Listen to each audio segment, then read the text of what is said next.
How to grow your business without working more. That's this week on Think Tank Tuesday.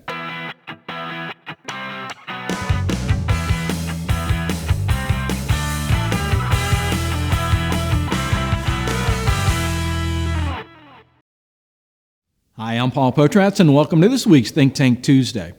Last week, I had a client visiting, and he said, Paul, I want to grow my business, but I don't want to work anymore. Does that sound like that's a doable thing or not? Well, if you're a business owner or upper management, yes.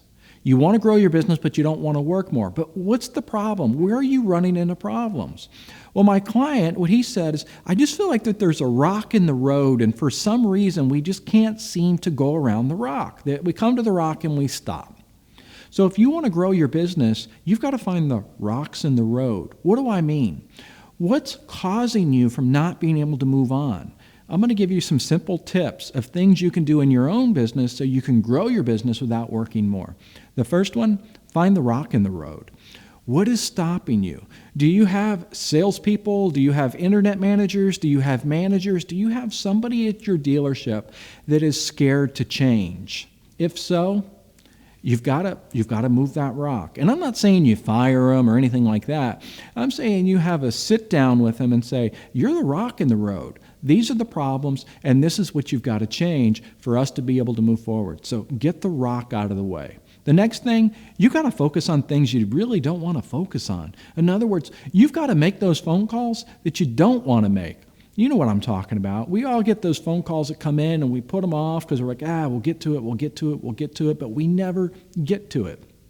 And I don't really mean as far as a phone call. I'm just using that as an analogy, more or less, that you put those things off because you just don't want to focus on it. Instead, you try to focus on other things that are not going to help your business grow. I see this happen a lot of times with sales managers, that a sales manager's job should be focused on the salespeople and holding them accountable and training and putting process and benchmarks in place and moving those salespeople further down the road. In other words, giving salespeople the tools for them to succeed. Instead, the sales manager tries to focus on the advertising. Doesn't make a whole lot of sense. You hire an advertising agency to handle your advertising. Your title's sales manager / marketing manager because you want to be a J. Walter Thompson, I guess. I don't know.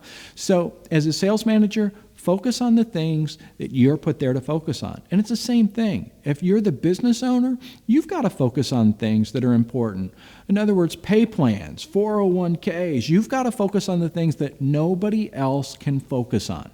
The next thing you've got to do, set deadlines. It's amazing how hard it is for people to set a deadline. Put it on your calendar and make sure that you're working every day towards that deadline. So on the day of the deadline, you can go, phew, I'm done with that. Now I can move on to the next. The next one is results. I want you to start measuring the results. Don't measure activity, because we've all met people that look so busy and they're working 100 miles an hour.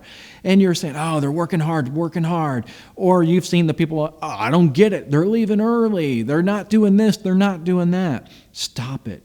Look at the results that a person generates. What are they doing to drive revenue for the bottom line? Because I've seen some people that make it look really, really easy, and if we were measuring their activity, we would have thought they were slackers.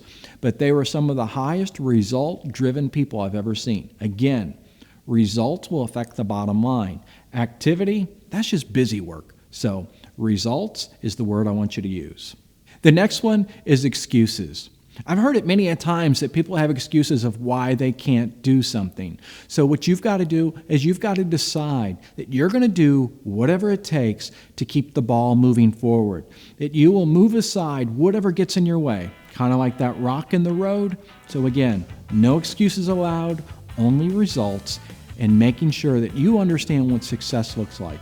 In other words, set the goals. These are the goals we're shooting towards, and make sure everybody in your corporation knows what success looks like.